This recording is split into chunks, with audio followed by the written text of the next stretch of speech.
Escorted by police, they have been given the worst news imaginable. But the relatives of the passengers of flight MS-804 currently know little else. Today they came to Charles de Gaulle for updates. The airport their loved ones departed from late last night. They were meant to reach Cairo. In the Egyptian capital, there were similar scenes and the same brutal question.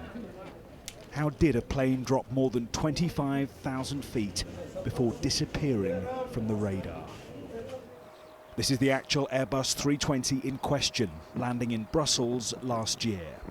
We know the aircraft was in Egyptian airspace and flying at 37,000 feet when it made what have been described as sudden swerves. There's confusion as to whether a distress signal was sent. Within hours, Egypt's civil aviation minister raised the spectre of terrorism. And I don't want to go to assumptions like others, but if you analyze the situation properly, the possibility of having a different action or having a terror attack is higher than the possibility of having a technical.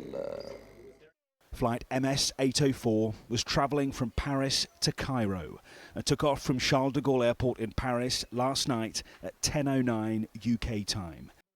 It disappeared from the radar around 3.5 hours into its journey at 1:45, reportedly off the coast of the Greek island of Carpathos. There were 66 people on board, 7 crew members and 3 security personnel.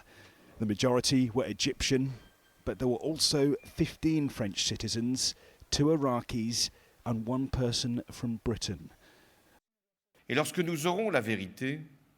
soon as we find out the truth, vowed President Hollande of France, we should be able to come to a conclusion, be it an accident or another theory which each of us may be thinking, he said. That could be a terrorist theory. These radar pictures show how earlier search boats were en route to an area of the Mediterranean south of the Greek islands. Unconfirmed reports suggest 2 large floating objects have since been found, which could be wreckage. Back in Paris, inside Charles de Gaulle Airport, EgyptAir has continued to run its flights today to Cairo.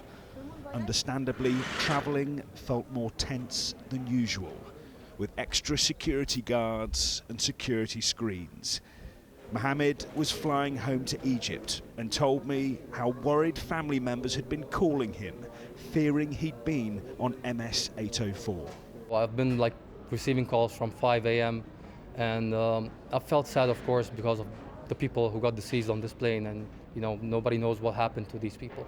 Did it make you not want to fly today? Did you think about cancelling your flight? No, honestly no, because having faith in God and having faith that whatever happens, it's going to happen to you. The cause of this tragedy may be technical or terrorist. It's another baffling and horrifying aviation mystery. Julian Drucker, 5 News, Paris.